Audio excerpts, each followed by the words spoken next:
Muito bem. E o Ministério da Agricultura e Pecuária informou oficialmente nessa semana a Organização Mundial de Saúde Animal, a ONSA, o fim do vazio sanitário contra o foco de gripe aviário lá no Rio Grande do Sul. Isso já está previsto, protocolarmente previsto, né? Com a notificação, o país se autodeclara livre da influenza aviária e, portanto, estaria apto aí para retomar as exportações. Sobre essa situação, eu converso agora com Érico Poser. O Érico é presidente da Associação Paulista de Avicultura. Seja bem-vindo, viu, Érico? Obrigado mais uma vez por nos ajudar a entender um pouquinho desse mercado e principalmente os impactos, né, desse embargo que a gente teve aí ao longo dos últimos dias e como deve ser a partir de agora. Autodeclaração feita significa retomada imediata do mercado? O que vocês estão esperando? Qual é a expectativa aí do setor, Érico? Bom, um bom dia, uma boa tarde a todos que nos acompanham. E então estamos aí agora vivendo um novo capítulo do problema da influenza aviária, no qual na quarta-feira então foi declarado o final, né? Final do problema da emergência sanitária lá no município de Montenegro. Antes disso, já nós vimos movimentações de países com grande importância importadora, vindo para a negociação, como foi o caso do México, né? E agora, a partir desse momento, né, feito a lição de casa, seguido todos os protocolos e tudo mais, demonstrado para a comunidade mundial de que a gente trabalha com bastante segurança e bastante clareza. A gente aguarda que os outros dois importantes importadores, que é China e o bloco da União Europeia, venham para as negociações e venham para as compras novamente. Então, essa é a nossa expectativa, mas tudo isso tem um tempo, então nós estamos aguardando que o desenrolar das coisas se iniciem já na próxima semana. Muito bem. Vamos entender, Érico, o impacto disso, né, para o setor nesse período que houve esse embargo aí. A gente tem um número, se eu não me engano, é do próprio CPE, citado pelo nosso amigo Geraldo Isolde, que falou antes de você aí, de queda nesse mês de quase 9% no frango congelado, no frango. Isso chegou ao produtor também, enfim, como é que se mede esse impacto e principalmente o setor se ajustou a essa oferta que deixou de ser exportada, Érico? Como é que foram esses últimos Bom, 28 dias? nós temos que analisar da seguinte forma, né? Os primeiros 15 dias de maio, após o problema, que foi dia 12, né? Os preços que caíram em maio não foi em consequência nenhuma de falta de exportação, simplesmente foi um movimento de retração dos nossos clientes, no qual eles reduziram as compras, justamente para atingir o objetivo que é cair os preços, né? Perfeito. Então, depois disso, lógico, então aí existe um pouco de represamento de produtos. Nós temos que levar em conta o seguinte, que, por exemplo, a China, que é um grande importador, 15% de volume de importação, mais da metade são pés e patas, né? Então, esses produtos, eles foram sendo, digamos assim, armazenados, mas muito desse produto foi para a fábrica de farinhas e óleo. Então, isso não significa que exista esse tipo de produto represado aqui no mercado doméstico. Mas o impacto maior que houve no mercado doméstico foi no frango inteiro, realmente eu acho que até ultrapassou um pouco a queda de preço de 10%, e na coxa. Os principais produtos que a gente tinha uma ideia de que iria realmente cair muito o preço, que é o filé de peito e o peito com osso, não houve essa retração. Então, a retração de preços ela aconteceu na coxa e no frango inteiro, porque, logicamente, são produtos, no caso da coxa, produto que vai muito para a China. Então, teve essa queda de 10%. É, a gente chegou a constatar no ponto de venda que parte desse desconto que foi dado por nós para que isso seja comercializado, foi repassado para o consumidor. Isso já é ótimo para nós. Quando a gente dá algum desconto para que a mercadoria flua mais rapidamente para o consumo, nós ficamos felizes que isso aconteça. Quer dizer, o consumidor final, ele tem que ter aí alguma contrapartida lá na ponta. Isso tudo tende a normalizar agora, né? Então não houve tempo aí para o setor fazer ajustes finos, houve aí algumas coisas pontuais, né? Alguns produtos que foram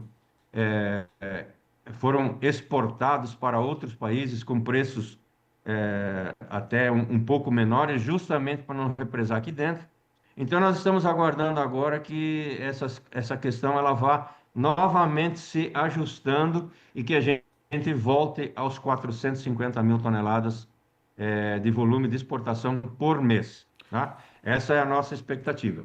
Ou seja, tivemos sim uma campanha de enxugamento aí dos estoques para evitar uma concentração e uma oferta excessiva aí no mercado. Teve uma pressão pontual aí nos preços. Agora, a produção teve algum ajuste também? O que vocês acompanharam aí em relação ao setor em termos de ajuste de produção, Érico? Existiu essa necessidade? Não, não deu tempo ainda, né? Porque nós estamos aí há pouco mais de um mês de ocorrido, né?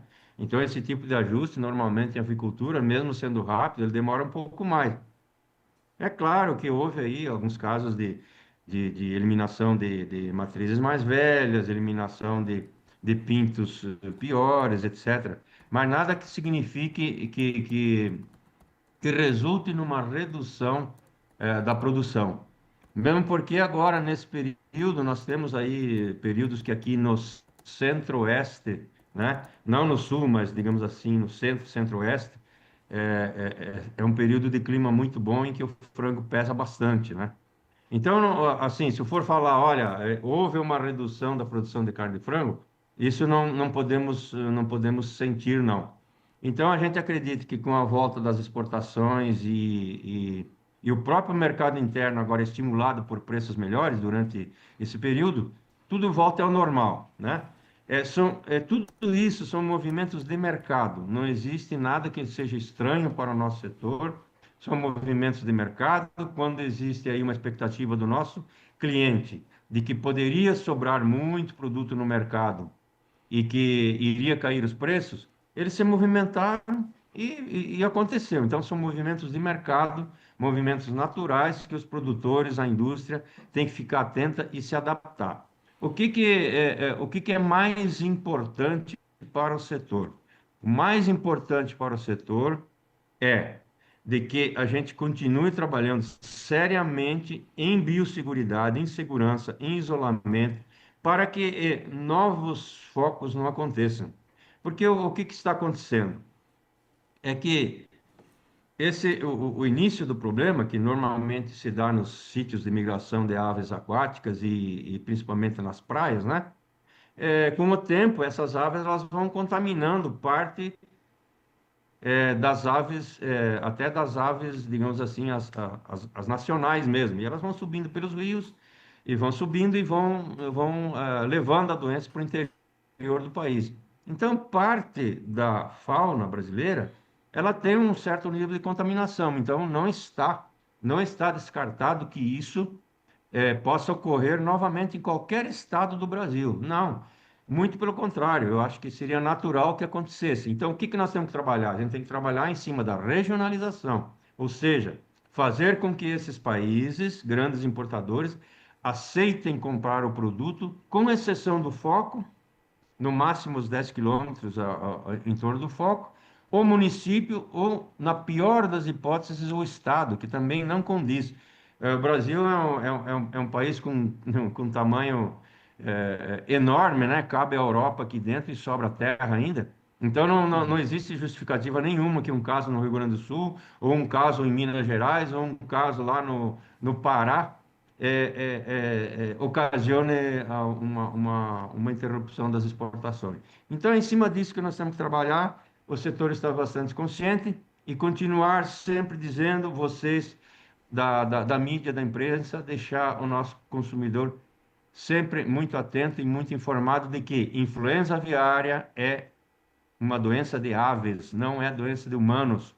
Nós podemos continuar consumindo, muito pelo contrário, cada vez mais consumindo carne de ovos de frango, que não é problema, não existe problema, é seguro. Muito bem. Ô, Érico, então vamos lá, é importante a gente retomar esses números. A retomada das 400 mil toneladas colocaria aí uma pedra em cima desse problema, a gente viraria a página desse problema então. Você acha que isso já pode acontecer já nos próximos meses aí? Não, ninguém sabe. Na verdade, todo o setor está trabalhando agora redobrado com relação à biosseguridade. O que que é isso? É isolamento das granjas, não deixar ninguém visitar, telas, cortinas, cercas ao redor das granjas, que todas as granjas do Brasil inteiro têm.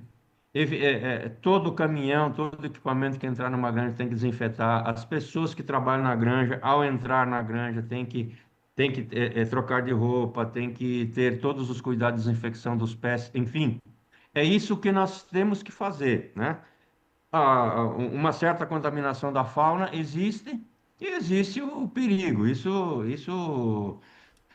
Eu acho que esse tempo todo que nós ficamos controlando o problema e deixando a influenza na praia, vai para 3 anos. A gente resistiu É. muito tempo. Então, quer dizer que os nossos sistemas de biosseguridade são bons. O que nós temos que fazer é intensificar esses cuidados, né? E se acontecer um novo caso, vai acontecer igualzinho esse de Montenegro. As autoridades oficiais vão entrar em campo, vão identificar o problema, vão isolar e 28, 30 dias depois vai acabar o problema. Isso pode acontecer, e eu acredito muito, muito, muito, de que dentro de pouco tempo, essa questão das regionalizações, mantendo restrições apenas para o foco, vai ser uma tônica, vai ser uma verdade para todas as regiões do país. Então, é um processo de aprendizado, é um processo de demonstração de que nós temos os nossos sistemas todos de prevenção funcionando. É isso que vai acontecer. Perfeito. Agora, só para a gente concluir, Érico, o preço já parou de cair, o preço do frango? Sim, os preços, eles tiveram então uma queda, eu até acho que foi até um pouquinho mais do que os 10%, né? Mas vamos considerar os dados do Instituto, que são muito bons, eu gosto das estatísticas que eles fazem. A partir da semana passada, os preços pararam de cair, eles estabilizaram e agora eles estão numa leve ascensão, tá? Então, eu acredito que isso aí, dentro de algum tempo, volta aos preços anteriores, que eram preços praticados no mercado e que não estavam ocasionando problema nenhum. Proteína animal, de frango, carne de frango e ovos continuam sendo a mais barata opção de proteína animal que o consumidor final tem ao seu alcance todos os dias. Isso é importante. Tem que ser barato, mas tem que remunerar também quem produz, quem está ali no setor produtivo, para justificar a continuidade dessa produção, e é isso que a gente tem que mostrar aqui também, né, Érico? Não adianta nada distribuir o produto se você, na ponta da produção, você não está remunerando quem produz, né? Não, isso é muito importante porque hoje, para produzir ovos e produzir frangos, nós usamos muita tecnologia, nós usamos muita mão de obra. Essa questão dos custos Brasil, né? Custo de frete é um horror, custos de energia, mão de obra, tudo é muito caro aqui no Brasil. Então, os preços têm que remunerar, porque não existe setor nenhum que sobreviva sem remuneração. Não precisa ser muito, que seja o razoável, aí todo mundo sai bem. A produção continua a crescer dentro dos limites, a oferta de produto continua normal, abundante, e assim os preços eles ficam acessíveis para o consumidor final. Isso é um equilíbrio que nós temos que manter, e a avicultura nisso, ela é uma especialista nisso. Boa. Transformar milho e soja em proteína animal de baixo custo. É isso aí.